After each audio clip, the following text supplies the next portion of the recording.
Hello students, my name is Rishabh Agnihotri and I welcome you all to the class of accountancy. Children, in last video we started a new chapter, that is accounting, introduction to accounting. Children, it is the basic and first and foremost chapter of 11th accountancy. Children, if you prepare this chapter or you go through this chapter very nicely, then your base of accounts will be very strong. And along with this, children, initial chapters of accounting are very important. And I have seen many students, they are not serious about this, they are not serious about these chapters, and that is something very wrong. So let's start with today's video. And today we are going to discuss about accounting process, that what is the process of accounting. So children, without wasting any time, let's try and understand that what is accounting process. So first first step, or we can say first point, tells us identifying financial transactions. Identify करने को कह रहा है financial transactions को. अब financial transactions को identify करने का मतलब क्या है?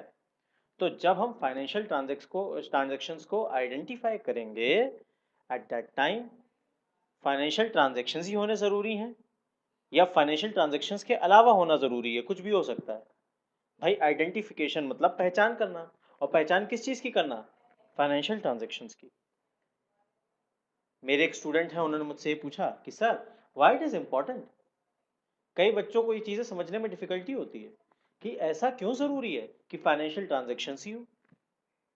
तो भाई फाइनेंशियल ट्रांजेक्शन का मतलब पहले समझा जाए.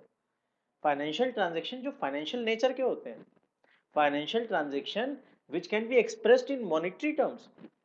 आइए एक एग्जांपल से समझते हैं. एग्जांपल ये है कि suppose I am Rishabh Agnihotri and I am producing chips, potato chips. Potatoes मैंने मार्केट से खरीदे, पता नहीं कितने के, पता नहीं कितने के. I am not telling you the price, monetary terms में नहीं है ये.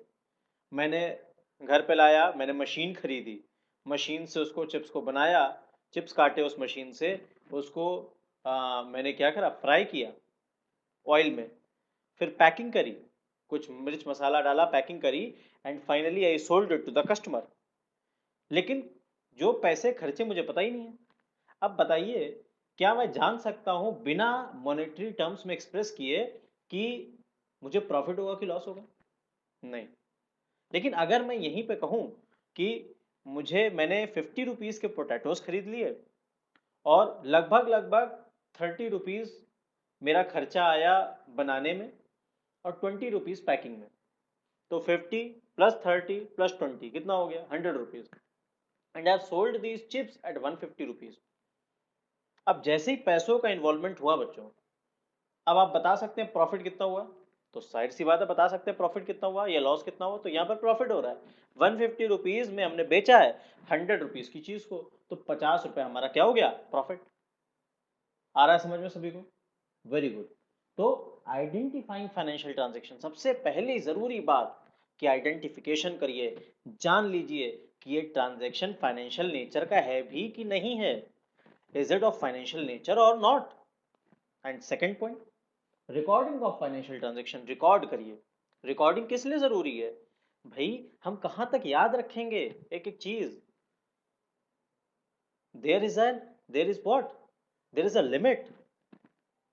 What is the limit? Our mindset is limited. It is not a computer. It is somewhat limited, and it can be used up to a level, a given extent, a fixed extent, and after that.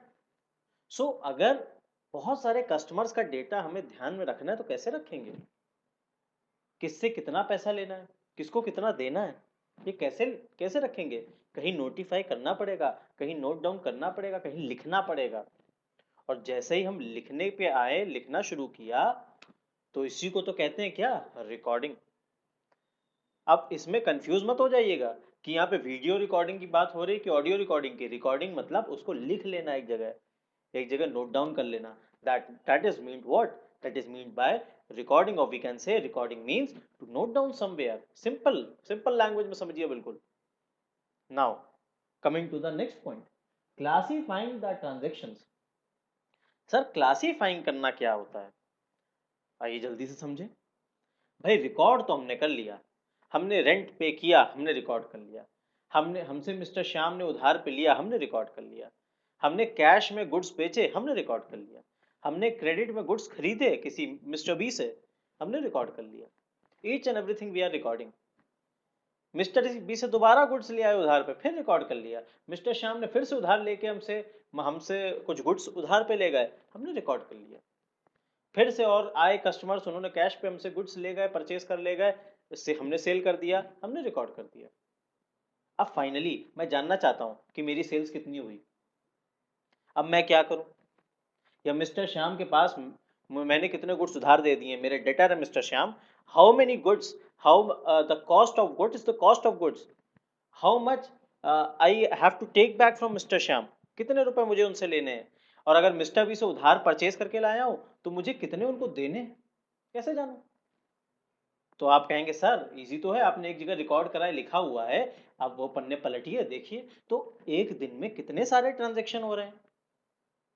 एक दिन में चाय coffee के भी transaction हो रहे हैं। Office में आपके यहाँ कोई आया, आपने उसको चाय पिलाई, कॉफी पिलाई, नमकीन खिलाई, you are expending a lot of money, many transactions are taking place. और भाई बड़े बड़े बिजनेसेस में तो thousands of transactions are taking place. और अगर एक दिन में थाउजेंड्स ऑफ ट्रांजेक्शंस हो रहे हैं, सोचिए डिफिकल्टी नहीं होगी आपको ढूंढने में किस चीज। तो इसलिए बनाया गया क्या, क्लासीफाइंग। इसमें हम लोग लेजर क्रिएशन करते हैं, अकाउंट्स बना देते हैं अलग अलग नाम से। अब देखिए समझने की कोशिश करिएगा, मिस्टर श्याम का मैंने अकाउंट खोल दिया, और मिस्टर श्याम के अकाउंट में जो भी ट्रांजेक्शन होंगे मिस्टर श्याम के, उसकी एंट्री तो मैं कर रहा हूँ, रिकॉर्ड तो कर रहा हूँ, एट द सेम टाइम उसको उठा के मिस्टर श्याम के अकाउंट में डाले दे रहा हूँ। और वो भी ऐसे वैसे नहीं, हर रोज, रोज के रोज, यानी क्रोनोलॉजिकल ऑर्डर में हमें हर चीज मिल जाएगी, डेट वाइज। अगर हमें सिर्फ मिस्टर श्याम से रिलेटेड चीजें चाहिए तो हम तुरंत मिस्टर श्याम के अकाउंट में जाएंगे। हमें अगर जानना है कि मेरे पास कितने गुड्स पड़े हैं, कितने बिक गए, हम तुरंत स्टॉक के अकाउंट में जाएंगे। अगर हमें पता करना है कि मिस्टर बी को कितना लौटाना है, हम तुरंत मिस्टर बी के अकाउंट में जाएंगे। बताइए अब इजी हो गया कि नहीं। तो this is what, classification. Classification से ये सरलता हो जाती है। It makes a work easy, it makes accounting easy. तो इसलिए पहले आइडेंटिफाई, फिर रिकॉर्ड, और फिर क्लासीफाई। समझ आ रहा है सबको, समझ आना ही चाहिए। और आगे बढ़ रहे हैं, समराइजिंग। देखिए हर काम, each and everything we are doing daily with an aim, with an aim we are doing everything. अगर हम स्कूल जा रहे हैं तो स्कूल किस एम से जा रहे हैं, कुछ पढ़ने के लिए, कुछ लेने के लिए, कोचिंग और ट्यूशन अटेंड कर रहे हैं, यहां तक कि ये वीडियो भी दे रहे हैं, देख रहे हैं अगर आप लोग तो किस लिए देख रहे हैं, with an aim to learn something. अब बताइए कुछ एम होता है कि नहीं सभी का। तो अब यहां पर समराइजिंग की बात करें तो समराइज करना हमारी अकाउंटिंग प्रोसेस का एम है। We aim, we are aiming to do what, we are aiming to reach to the summarised form of accounts. भाई हमने क्या किया, हमने रिकॉर्ड किया, हमने क्लासीफाई करके थोड़ा और आसान किया। अब क्लासिफिकेशन के बाद हमें चाहिए क्या, हमें एक ऐसा फॉर्मेट चाहिए, एक ऐसा पॉइंट ऑफ, एक ऐसे पॉइंट पे पहुंच जाए हम अकाउंटिंग में जहां पर हमें थोड़ा सा देखने पर ही पूरे बिजनेस का अंदाजा लग जाए कि हमारे बिजनेस की कंडीशन आज है क्या। सर कैसी कंडीशन, फाइनेंशियल कंडीशन भाई। तो फाइनेंशियल कंडीशन आज बिजनेस की क्या है, कैसे पता चले, how can we get to know, what is the methodology, what is the process. So accounting is the process, and in that we are supposed to reach where, in summarized form. So summarized form में होता क्या है, summarized form में बच्चों trading account आता है, profit and loss account आता है, बैलेंस शीट आती है। शुरुआत इसकी होती है ट्रायल बैलेंस से। तो पहले ट्रायल बैलेंस, फिर ट्रेडिंग लॉस, ट्रेडिंग अकाउंट, फिर profit and loss account, and finally balance sheet. इससे फायदा क्या होगा अभी थोड़ी देर में आगे बताएंगे। समराइज्ड हो गए, एक छोटे से फॉर्म में आ गए, अब एनालिसिस करना है। तो जब समराइज्ड फॉर्म में आएंगे तभी तो एनालाइज कर पाएंगे। सर ये एनालाइज करना मतलब क्या हुआ, भाई जानना, प्रॉफिट एंड लॉस अकाउंट बनाया तो हमें मालूम है कि in a given period of time हमारे बिजनेस को प्रॉफिट हो रहा है कि लॉस हो रहा है। अच्छा, if I am the owner of a shop, मैं जानना चाहूंगा कि नहीं जानना चाहूंगा, भाई मैं प्रॉफिट्स में हूं कि लॉसेस में हूं, कैसे पता चलेगा, with the help of accounting. तो ये सिस्टम है, this is the system with the help of which we can get to know that whether we are making profit or whether we are getting into losses. This is the methodology. सभी को समझ आना चाहिए ये चीज। और अब इसको एनालाइज तो कर लिया है, हम ट्रेंड्स को भी एनालाइज कर सकते हैं पिछले कई सालों के, कि हमें प्रॉफिट्स हो रहे हैं कि लॉस हो रहा है। हम अपने कॉम्पिटिटर से कंपेयर भी कर सकते हैं इसके थ्रू, एनालाइज करते हुए कि हमारे कॉम्पिटिटर को कितना प्रॉफिट हो रहा है या लॉस हो रहा है, और हमें कितना प्रॉफिट और लॉस हो रहा है। इसी के साथ आखिरी बात है interpretation. What do we mean by interpretation children? Think about it. Interpret करना, किसी चीज के निष्कर्ष पे पहुंचना, कुछ आउटपुट उससे निकालना, इंटरप्रिटेशन देना कि अब अगर ये चीज हो गई है या ऐसा है तो फिर क्या करना चाहिए और क्या होना चाहिए, यही तो है इंटरप्रिटेशन।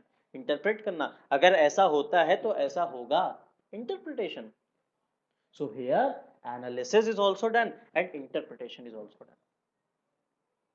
फॉर एग्जाम्पल, जब मैंने एनालाइज किया अच्छे से अपनी बैलेंस शीट को, अपने प्रॉफिट एंड लॉस स्टेटमेंट को, अपने ट्रेडिंग अकाउंट को, I got to know one thing children. मुझे पता चला, मैं अगर प्रोड्यूसर हूं तो मुझे पता चला कि रॉ मटेरियल जो मैं खरीद रहा हूँ गुड्स पर प्रोड्यूस करने के लिए, I am a cloth manufacturer, मैं जो गुड्स खरीद के ला रहा हूँ वो रॉ मटेरियल मुझे दूसरी जगह से सस्ते दामों में मिल सकता है, लेकिन मैं तो अपनी कॉस्ट बढ़ा के रखा हूँ मैंने, इसीलिए मेरा कॉम्पिटिटर से मेरा प्रॉफिट बहुत ज्यादा कम है। सो अब मुझे स्विच करने की जरूरत है, I need to switch to that buyer who can provide me the goods, who can give me the goods, who can give me the raw material at a lower cost, at a lower value, at a lower price.